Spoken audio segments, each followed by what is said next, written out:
As we start. We might just get started though, just so we can finish up in time. And I want to welcome you all back. I hope you had an engaging time at the breakout workshops and had the opportunity to provide your own input and insights into the various topics. So I'll return now to our panel discussion format again with a panel entitled How to Create an Enabling Environment for Systems Innovation in Ireland. So this panel will be chaired by Luke Baker, who is Investment Programme Manager with EIT Climate-KIC, who I now invite to the stage. So Luke is the Investment Programme Manager working across the firm's European Deep Demonstration portfolio. His work focuses on catalysing innovation through targeted new funding and financing models alongside key demand owners. He has over 10 years of experience across institutional, early stage and other innovative financing. So I'm going to invite Luke up to the stage.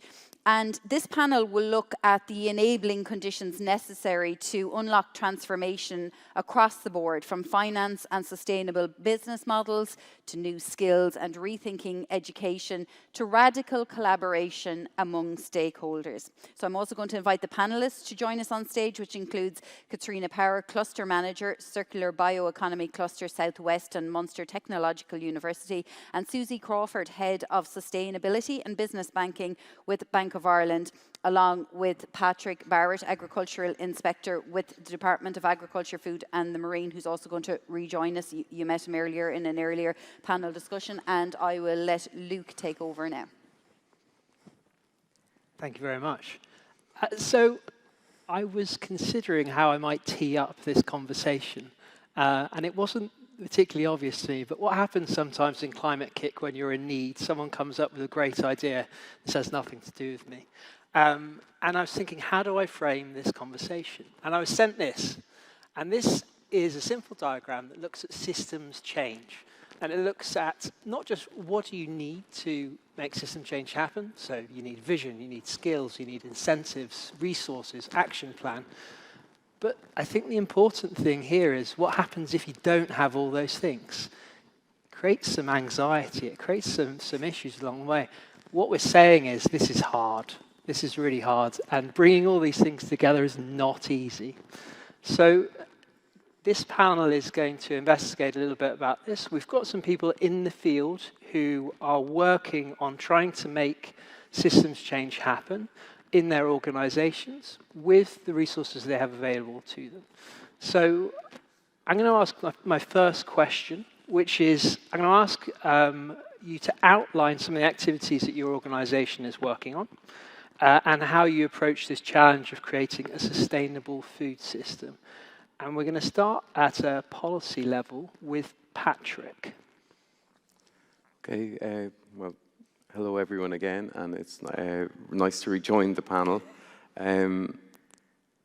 So I suppose what we want to kind of set out from the Department of Agriculture's perspective in trying to create an enabling environment is around what's set out in Food Vision 2030 and its innovation pillar. And there's four particular parts that are relevant to the question that you've just asked, Luke, and that's around first of all, for the innovation system that needs to address the food systems challenge is around working with stakeholders to pick out the key missions, the key pillar areas that you will seek to work on. And we had a very interesting breakout session just today with the EIT Food, along with yourself, and we could see how they had picked out particular pillars. And that's in Food Vision, that's set out as the Environment and Climate Challenge, working with primary producers to look at addressing their challenges, but also new innovative opportunities, working in terms of food processing with the industry, but also looking out about how health and nutrition is considered in terms of food, and then really working with the research community to develop a vision of how we can address this, working with a dynamic knowledge transfer and advisory system, and like luckily in Ireland, we have an organisation like Teagasc and also the private advisory sector who are really on the ground, working with stakeholders, helping to enable farmers and other organisations to uptake knowledge that's already known or new knowledge that's coming on stream. And then also maybe looking at new opportunities around technologies, nature-based solutions, bioeconomy, or new opportunities that are arising. And I suppose that's the enabling system that we think that should support sustainable food systems development. Very good. I'm going to turn to Susie next. You obviously sit in a very, very different role, but you have amazing touch points across the entire Irish economy. Can you talk to maybe a little bit of the work you're doing? Sure. So maybe just to set the context, sustainability in banking is relatively new. My own role within business banking only exists since May of this year. So that goes to show just how quickly everything is changing. So business banking for Bank of Ireland has some 280,000 customers, and they're every scale and every sector that you can think of. So you've got micro enterprises right up to large corporates, and you've got every kind of a sector. So yes, there are lots of farmers, there's lots of agri, there's lots of food.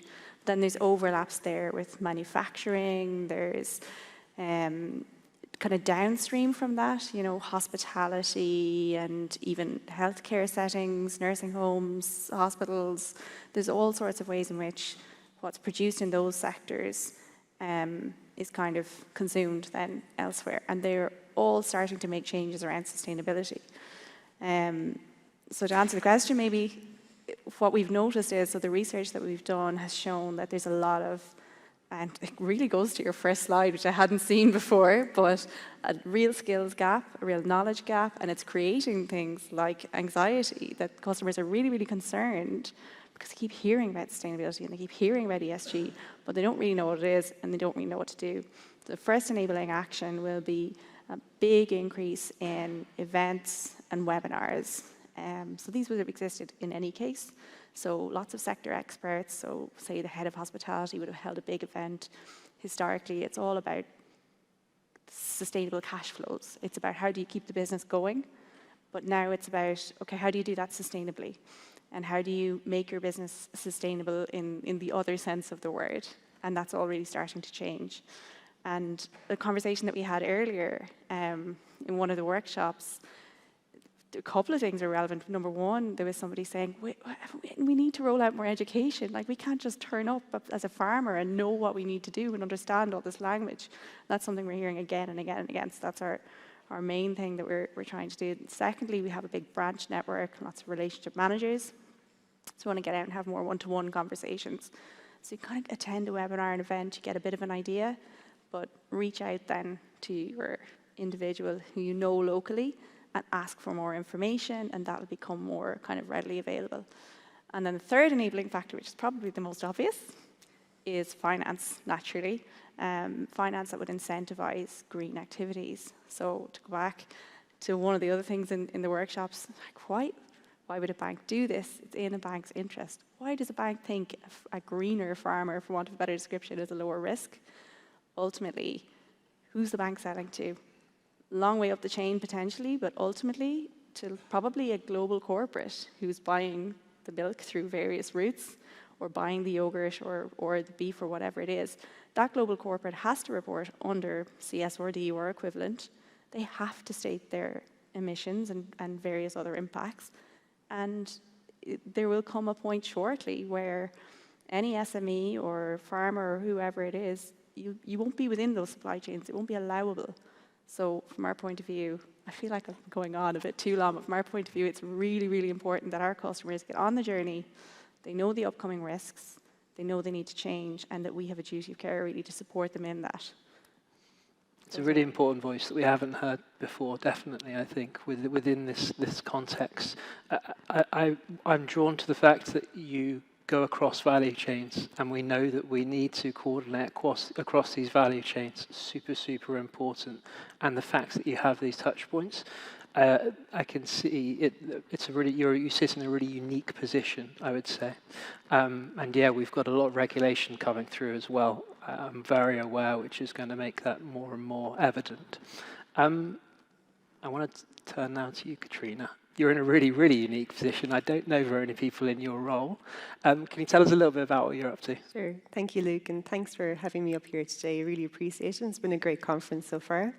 So my name is Catriona Power, and I'm the manager of Circular Bioeconomy Cluster Southwest. It's very unique in the way that we are based at a university, so that's Munster Technological University, and I'm based in Tralee, County Kerry, and we're funded by Enterprise Ireland. That's the Irish Indigenous Innovation Agency, for those who don't know. And that's really unique because we are there to develop a cluster, working with a number of different types of collaborators. I like to call it the Helix 5 model of working with SMEs, working with corporates, government, education, and also the finance industry to help build up these new types of collaborations, projects, and value chains dedicated to the circular bioeconomy. And so we are one of 12 clusters around Ireland, but we are the only one that's focused in on this particular topic. And so, yeah, we sit within a university, which is brilliant because we can make the R&D linkages from not just our own university, but also across Ireland, and there's many collaborators from UCD and others here today. We also work across with other clusters as well as with government agencies like Patrick at the Department of Agriculture, Food and the Marine, as well as, say, Bordy Scavara as well, who'd be our main marine agency. So that's our unique position, Luke. Very good. That's super unique. I'm going to move on to the next question, which is really around stakeholder collaboration. I wonder if each of you could maybe touch on some examples around, first of all, I guess, how do you think about collaboration? How do you approach it? And then, yeah, some examples that you're working on yourselves. And why don't we start with Susie?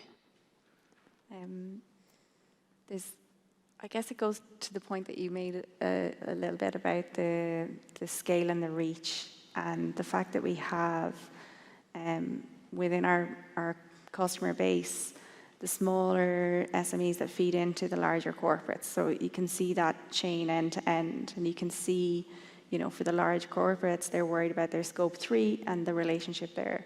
So what's coming very soon is an exciting new product, and it's garnered some international attention because it hasn't existed before, is a product whereby, and by product I mean loan, even I'm getting used to this terminology, having recently joined banking, but it's a type of lending that is, so it's in partnership with Kerry Group, so that's the large corporate element, and they're worried about their scope 3.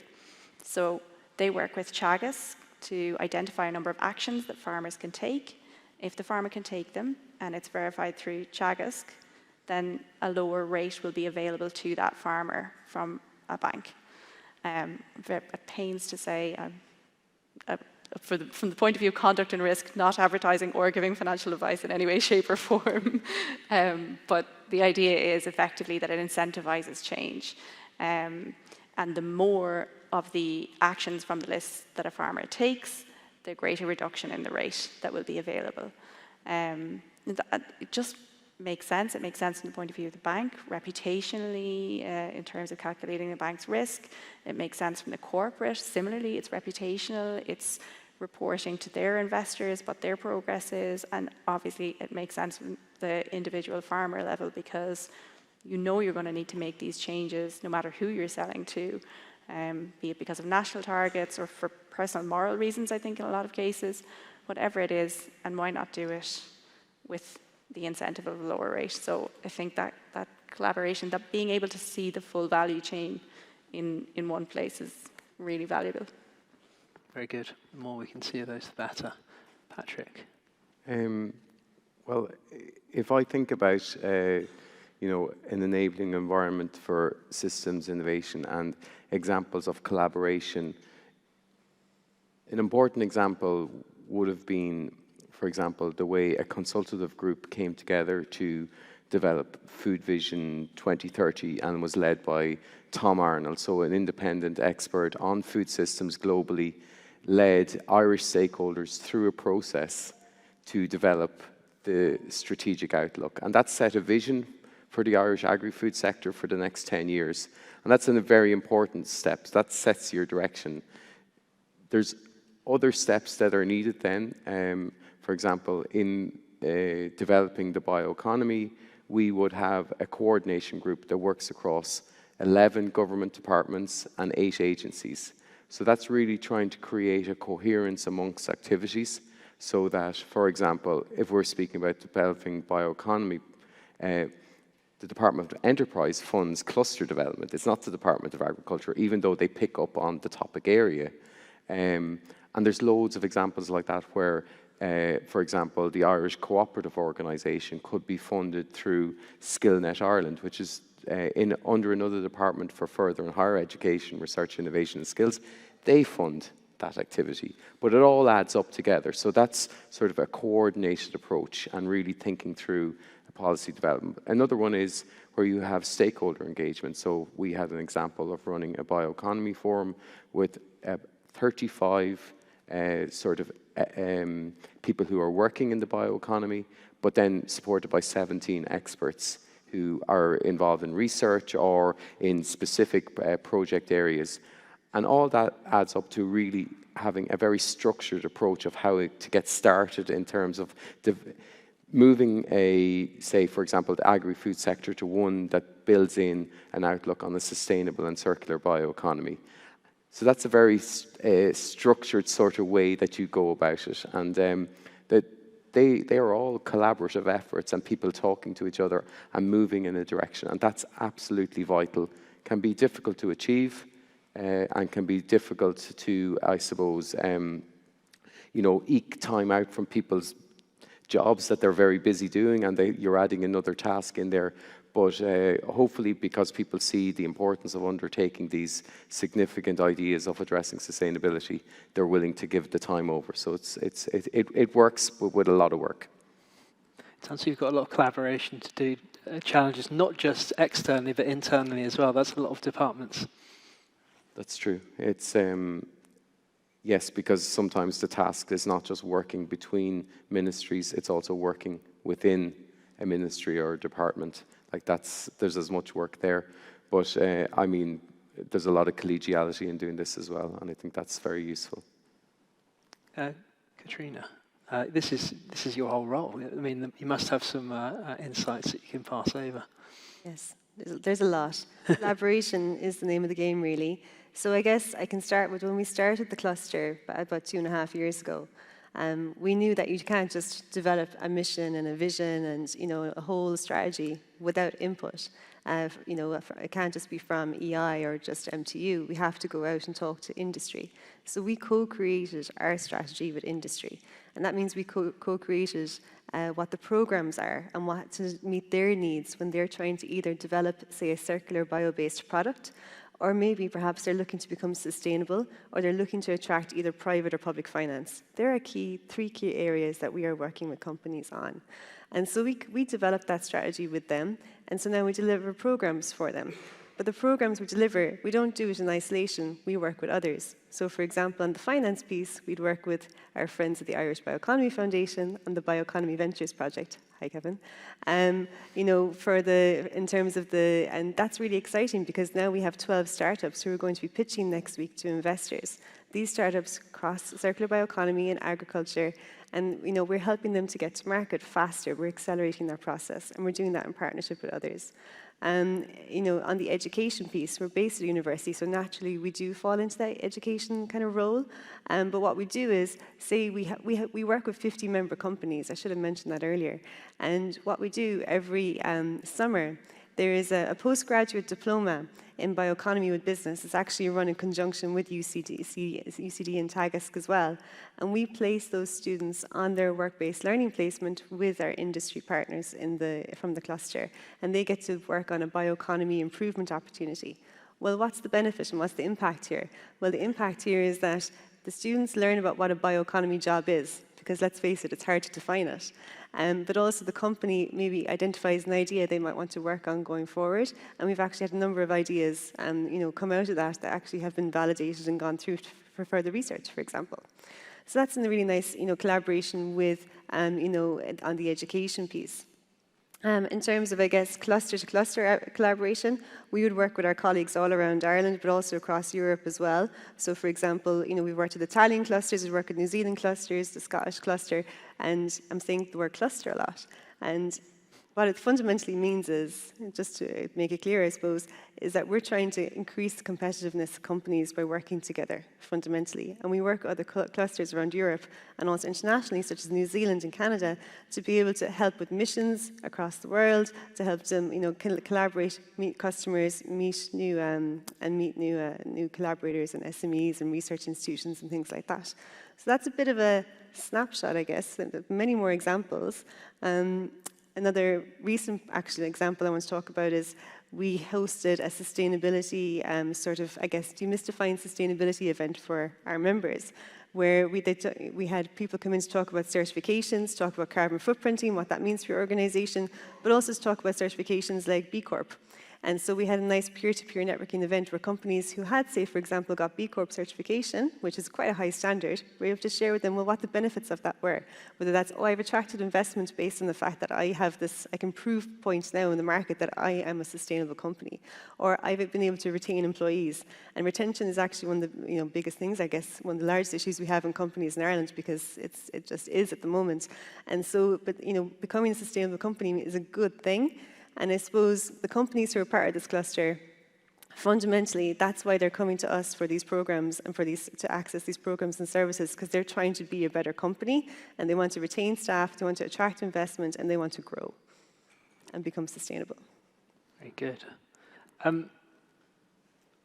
There's been some really, really good examples from all of you, and I've loved it all.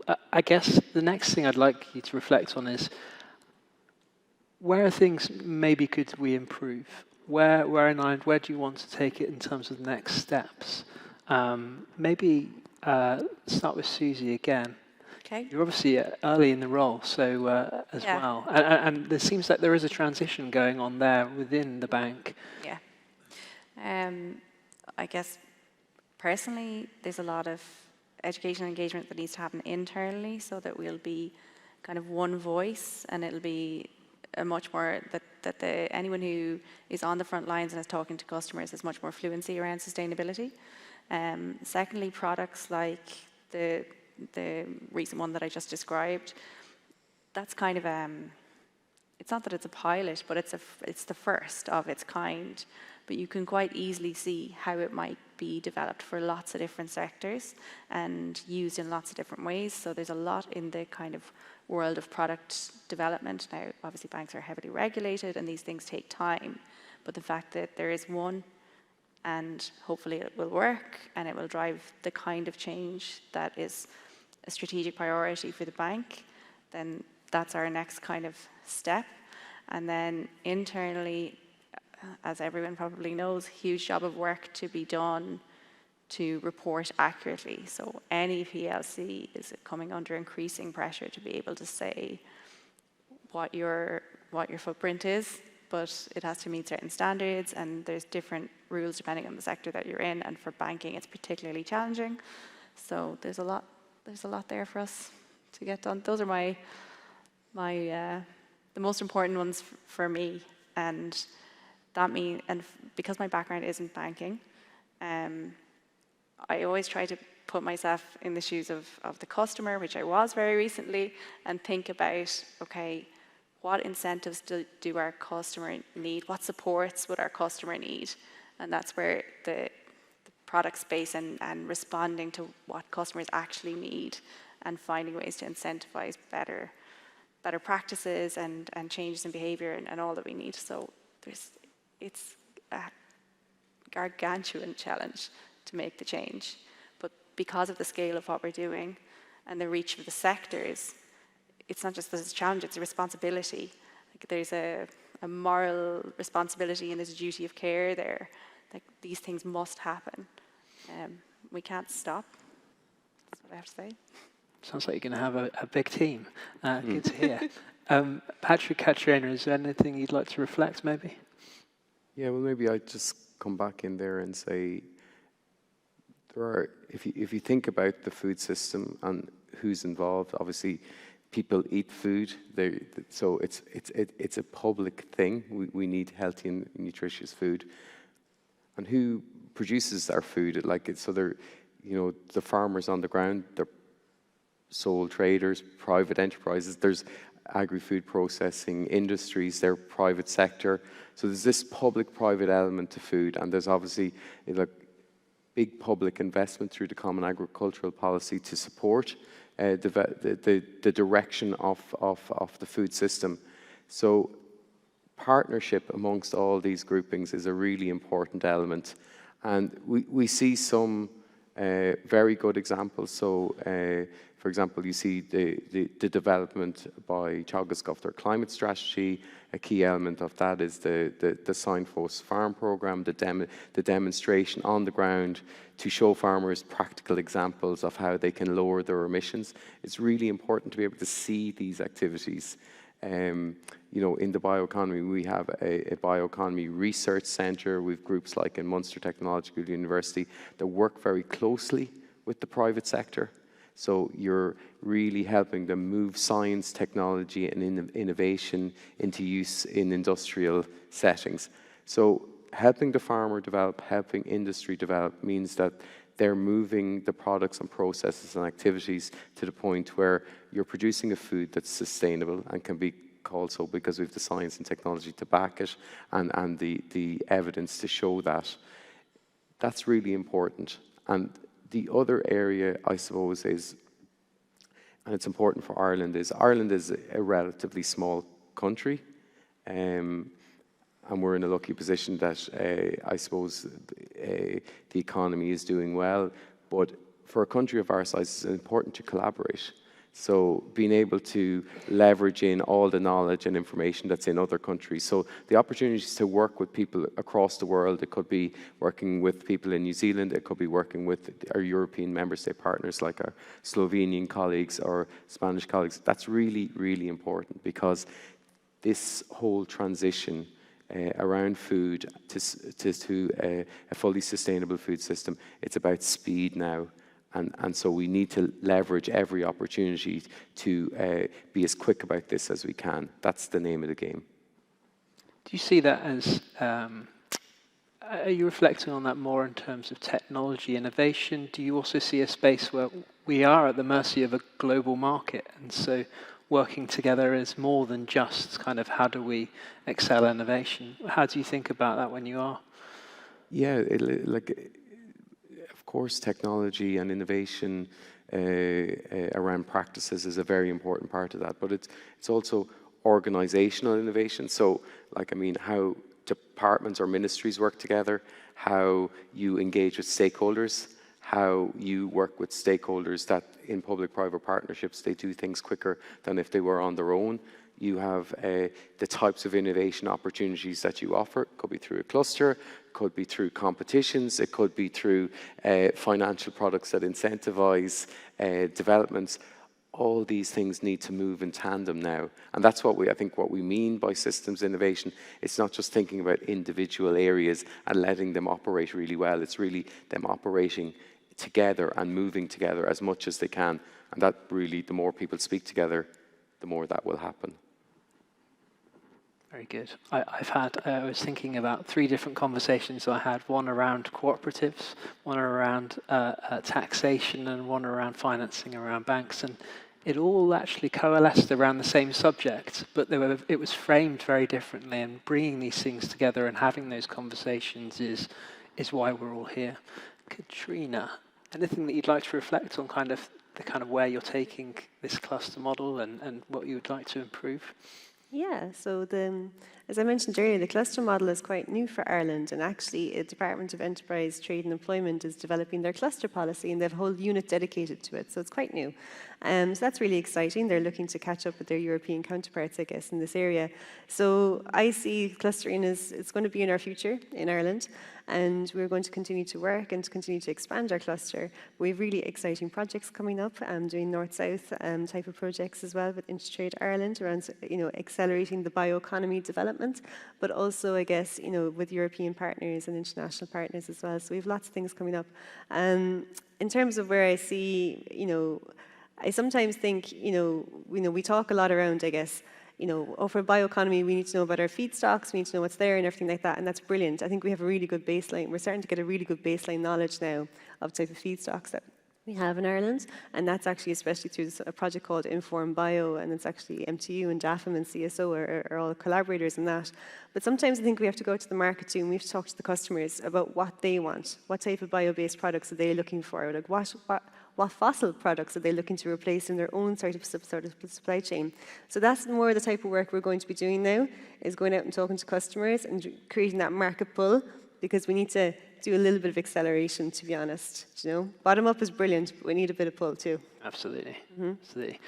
We have 6 minutes, but I'm looking at the crew. Do we have some mics for questions? We do. Is there any questions from the audience at all? We've got time for one, maybe two.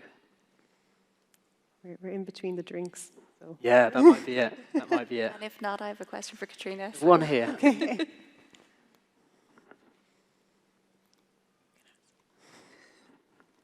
Just at the end.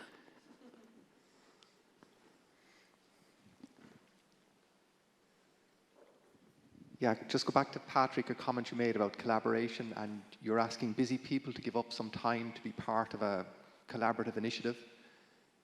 How? Do you have any suggestions as to how you make that happen? The obvious one is, there's a project call and there's finance available, but that's not always available. You're going to somebody with a request. I'm just curious. Yeah, no, it's a very good question, and I suppose the approach that we've taken to try to get people to come together to collaborate is to, I suppose, clearly set out a kind of a structured process. So if I give you the example of our bioeconomy forum, we set out clearly a set of objectives that we wanted to achieve with the people we were bringing together. And we identified a sort of a way we were going to meet. So we were going to have plenary meetings.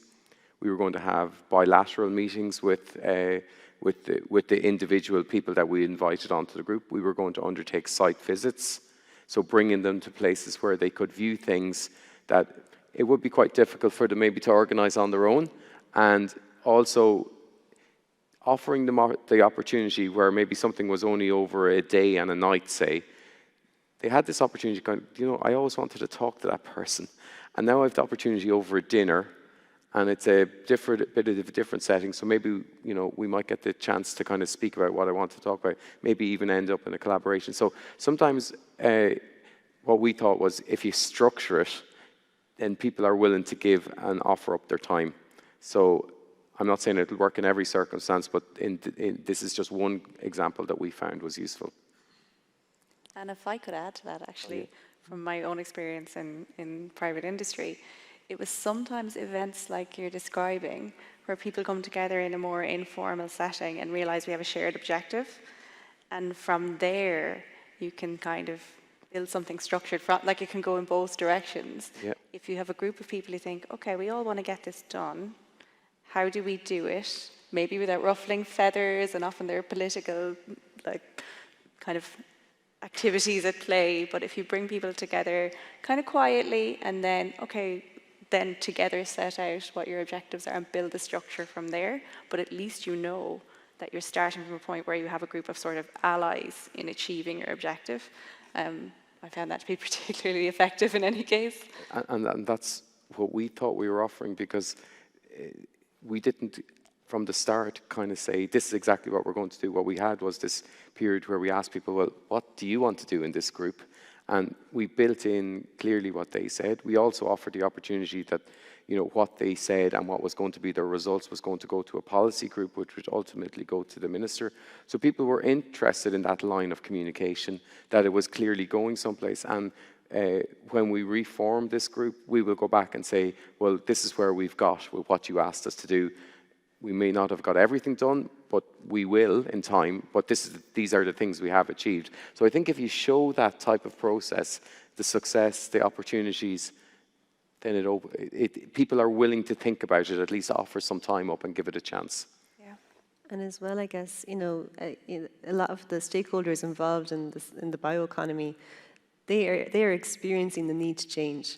They are seeing that their consumers are looking for, their consumers, the customers, they are all looking for, I guess, more sustainable products. They're looking, there's that scope 3 emission, impact as well that's coming down the supply chain, so then they won't have a competitive advantage anymore. So there's a need from a business sense to be involved in these initiatives, and that's really apparent now. Mm-hmm. Very good. I think at this point, I'm going to create an enabling environment for people to go and get some more coffee after you've said a word. But first, I'd like to thank our panellists for your insights. It's been a very interesting conversation for me. And yeah, over to you. Great. Thank you so much to our panellists for that very interesting discussion. Very, very interesting insights as well, and I'm sure even if you can hang around for a little bit afterwards, people have more questions for you outside in the conservatory area.